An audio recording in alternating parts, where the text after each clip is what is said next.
حضور علیہ الصلوۃ والسلام نے مجھے بلایا، فرمایا علی بات سنو۔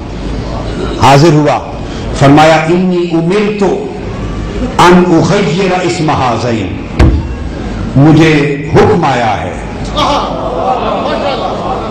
مجھے حکم آیا ہے کہ میں یہ دونوں نام بدل دوں۔ میں نے عرض کیا آقا آپ ہی مالک ہیں، آپ ہی کے بیٹے ہیں، بدل دیں۔ عرض کی اللہ و رسولہ اعلم، اللہ اور اللہ کا رسول ہی بہتر جانتا ہے۔ فسماہما حسنا و حسینا، سو حضور نے حمزہ اور جعفر دونوں نام بدل کر حسن اور حسین رکھ دیا۔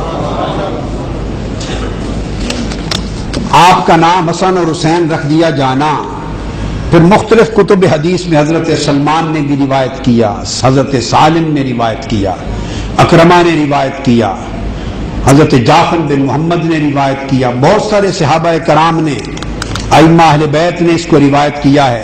اس پر مزید کہنے کی ضرورت نہیں، یہ معروف بات ہے کہ آقا علیہ السلام نے بدل کر نام رکھے حسن اور حسین۔ اور جو نکتہ بتانے والا تھا وہ یہ کہ فرمایا انی امرت ان اغیر اسمین، مجھے حکم آیا ہے کہ میں دونوں نام بدل دوں۔ اس کا مطلب یہ ہوا کہ ولادت کے ساتھ ہی حسن اور حسین کا معاملہ زمینی نہ رہا، یہ بات بتانا چاہتا ہوں۔ ولادت کے بعد سے ہی معاملہ زمینی نہ رہا، نام تک بھی زمینی رکھنے کی اجازت نہ ہوئی، نام بھی آسمان سے بھیجے گئے، نام آسمان سے بھیجے گئے۔ حسین کو دنیا کے پیمانوں پہ تولنے والوں، حسین کا نام بھی دنیا سے نہیں آیا، آسمانوں سے بھیجا گیا۔ اور حدیث پاک میں ہے، امام نووی نے تہذیب الاسماء میں،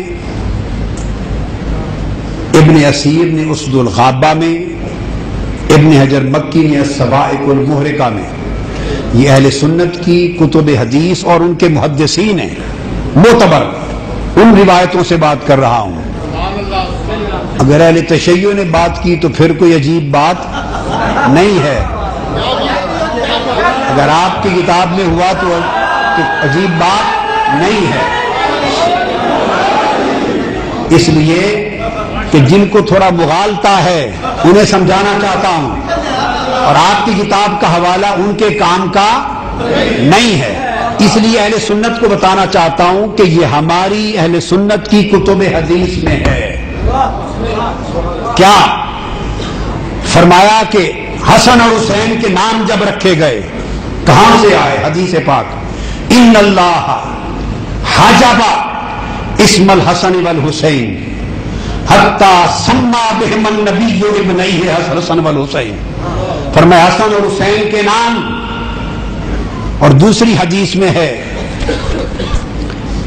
فرمایا عمران بن سلیمان روایت کرتے ہیں، الحسن والحسین اسمان من اسماء اہل الجنہ لم یکونا فی الجاہلیہ، فرماتے ہیں کہ حسن اور حسین کے نام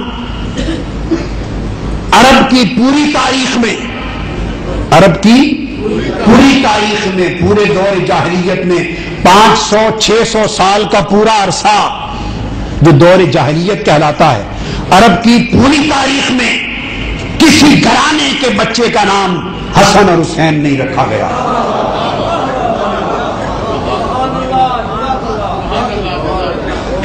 تاریخ عرب میں کسی بچے کا نام حسن اور حسین لم یکونا فی الجاہلیہ، جاہلیت کے دور میں یہ نام 500 سال تک کسی نے نہیں رکھا۔ ایک بات، تین باتیں کہنا چاہتا ہوں کہ 500 سال کے پورے دور جاہلیت میں حسن اور حسین کسی اور کا نام نہیں ہوا۔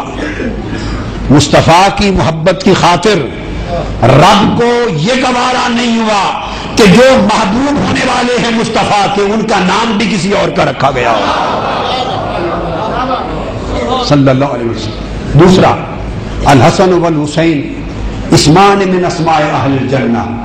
پھر یہ نام کہاں سے آئے یا رسول اللہ صلی اللہ علیہ وسلم، کہاں سے آئے؟ فرمایا یہ دونوں نام جنت کے نام ہیں، یہ زمین کے نام ہی نہیں ہے. اسمان من اسماء اہل الجنہ، یہ جنت کے ناموں میں سے دو نام آئے ہیں، یہ جنت کے دو نام ہیں. بات کلیئر ہو گئی. تو پھر اگر جنت کے نام ہیں تو جنت میں حوریں بھی رہتی تھیں، غلمان بھی تھے، ملک بھی تھے، ملائکہ فرشتے بھی تھے.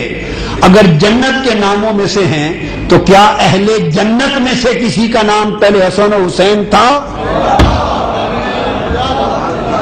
تیسرا سوال. پہلا سوال، حسن و حسین کی پیدائش سے پہلے تاریخ عرب میں کسی کا نام تھا؟ نہیں. دوسرا سوال، پھر یہ نام آئے کہاں سے؟ فرمایا یہ اہل جنت کے ناموں میں سے، اسماء اہل جنت سے ہیں. تو کیا اہل جنت میں سے کسی کا یہ نام تھا حسن یا حسین؟ فرمایا نہیں. وہ کیوں نہیں تھا جب جنت کے ناموں میں سے ہیں؟ اس کا جواب دیا، فرمایا ان اللہ حجب اسم الحسن والحسین، نام دونوں جنت کے ہیں مگر ان شہزادوں کی ولادت سے پہلے اللہ نے جنت میں بھی ان دو ناموں کو اپنے پردوں میں چھپا رکھا تھا. جنت میں حسن اور حسین کے نام پردوں میں چھپا رکھے تھے، اور جب ان کی ولادت کا وقت آیا تو تاجدار کائنات کو وہ نام بھیجے، اپنے جنت کے پردوں میں سے دونوں نام نکالے اور مصطفیٰ کو وحی دیے، مصطفیٰ کو بھیجے، اور زبان مصطفیٰ سے اللہ نے اپنی جنت کے پردوں سے نکالے ہوئے دو نام حسن اور حسین شہزادوں کو عطا کر دیے. یہاں ایک خاص بات کہنا چاہتا ہوں، خاص بات. حضور کا اسم پاک کیا ہے؟ بولیے محمد صلی اللہ علیہ وسلم. جب کائنات میں کچھ بھی نہ تھا، جب کائنات میں کچھ بھی نہ تھا تو فرمایا کنت کنزا مخفیا فاحببت ان اعرف، میں چھپا ہوا خزانہ تھا، مجھے محبت ہوئی کہ میں جانا جاؤں، مجھے چاہت ہوئی کہ میں جانا جاؤں. تو جانا جانے کی چاہت ہوئی. وہ خزانہ کس شے کا تھا؟ وہ مخفی حسن کا خزانہ تھا. مخفی بولیے حسن کا خزانہ تھا. میں نے چاہا کہ میرے حسن کو جانا جائے، فخلقت الخلق، میں نے خلق کو پیدا کیا، اور پہلی خلق جس نے حسن خدا کی معرفت لی اور جو اس کے امر کن کا نقش اول بنا اور اس کی توجہ اور چاہت کا پہلا مرکز بنا، وہ خلق اول مصطفیٰ تھی. خلق اول مصطفیٰ تھی جو خدا کی توجہ کا پہلا مرکز بنا، اس کی چاہت کا پہلا مرکز بنا. سو مصطفیٰ نے خدا کی حمد کی، حمد کی، خدا کی حمد کی، اس کی حمد ہوئی، وہ محمود ہو گیا. اس کی حمد ہوئی، وہ محمود ہو گیا.